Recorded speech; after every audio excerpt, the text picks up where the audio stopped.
Tout a commencé par un détail anodin, une chemise bleu pâle emmêlée dans le linge familial. Michael Davis la brandit, les sourcils froncés. Ce n'était pas la sienne.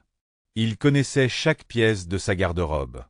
Elle n'appartenait ni à sa femme, Anna, ni à leur fils adolescent, Jacques. La chemise était légèrement froissée, avec une légère odeur d'eau de Cologne chère que Michael ne reconnaissait pas. Il retourna la chemise dans ses mains et son cœur se serra en voyant les initiales brodées sur le poignet. RT. Chapitre 2. La réalisation. Michael ne pouvait ignorer la suspicion qui s'installait. Depuis des semaines, Anna avait agi avec distance. Ses rires se faisaient plus rares, et lorsqu'ils survenaient, ils semblaient forcés. Elle semblait cacher quelque chose, serrant son téléphone comme une bouée de sauvetage, et disparaissant pour de longues courses. Sa chemise était une fissure dans la façade. Michael n'était pas du genre à s'engager dans la confrontation, mais son instinct lui disait qu'il ne pouvait pas ignorer ce fait. Il a fouillé le téléphone d'Anna pendant qu'elle prenait sa douche. Il y avait une série de messages coquins et de photos osées échangées avec un homme nommé Ryan Turner. Le texte dressait le portrait de rencontres clandestines et d'intimité partagée, chose qui faisait autrefois partie du monde de Michael et d'Anna. Ses mains tremblaient, non pas de tristesse, mais d'une rage implacable dont il ne se savait pas capable. Michael n'était pas seulement victime d'une trahison. Il se sentait privé de confiance, de dignité, des années passées à construire une vie avec la femme qu'il aimait. Chapitre 3. Le plan. Michael n'était pas un homme violent, mais il était méticuleux. Il commença à traquer Ryan Turner, reconstituant la vie de son rival comme un puzzle. Ryan travaillait dans une salle de sport haut de gamme du centre-ville, fréquentait les bars branchés et vivait dans un élégant appartement en attique financé par ses riches parents. Il respirait l'arrogance, et ses profils sur les réseaux sociaux étaient remplis de photos torse nu, de voitures Tapax en grave-l'œil et de femmes, pas seulement Anna. Michael ne voulait pas seulement affronter Ryan.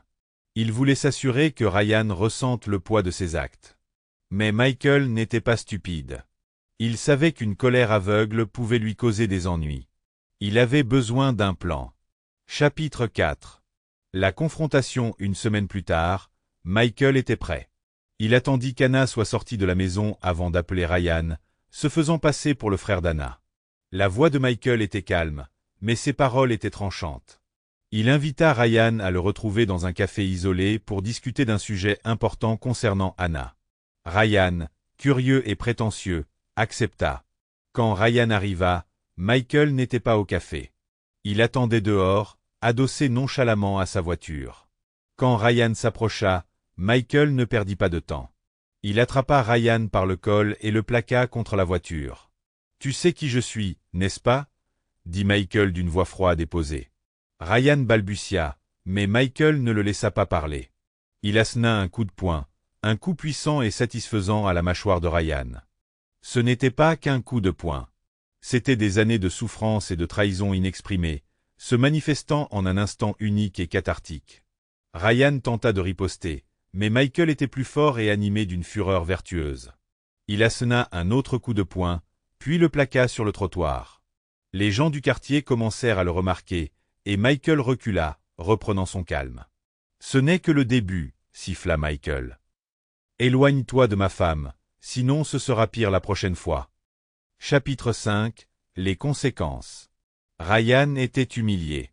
Son visage parfait était meurtri et sa confiance en lui avait été brisée. Mais Michael n'en avait pas fini. Il a anonymement informé la salle de sport de Ryan de son comportement inapproprié avec ses clients, en s'appuyant sur des captures d'écran des réseaux sociaux de Ryan. La salle a ouvert une enquête et Ryan a été immédiatement licencié. Michael a également révélé la liaison de Ryan avec Anna à son entourage, ce qui a porté un coup dur à sa réputation. Ryan tenta de riposter, mais Michael avait effacé ses traces. Quant à Anna, Michael la confronta avec des preuves irréfutables de sa liaison. Elle pleura, la supplia et jura que c'était une erreur. Mais le cœur de Michael était déjà glacé. « Je t'ai tout donné, » dit-il d'une voix brisée, « et tu as tout gâché. » Anna déménagea et Michael demanda le divorce. Ce n'était pas facile de quitter la femme qu'il avait aimée, mais c'était nécessaire. Chapitre 6. La rédemption. Les mois passèrent, et Michael commença à reconstruire sa vie. Il a trouvé du réconfort dans la thérapie, s'est concentré sur sa carrière et a renoué avec des amis qu'il avait négligés pendant son mariage. Il a même recommencé à fréquenter des personnes, avec prudence mais optimisme. Quant à Ryan, sa vie a dégénéré. Sans son travail, son style de vie s'est effondré. Les femmes qu'il avait autrefois admirées l'ont abandonné, son charme ne le protégeant plus de sa réputation ternie. La vengeance de Michael ne se résumait pas à des représailles physiques. Il s'agissait de prendre le contrôle de sa vie et de veiller à ce que ceux qui lui avaient fait du tort assument les conséquences de leurs actes. En y repensant, il réalisa qu'il n'avait pas seulement survécu à la trahison. Il en était ressorti plus fort, plus intelligent et prêt à affronter l'avenir.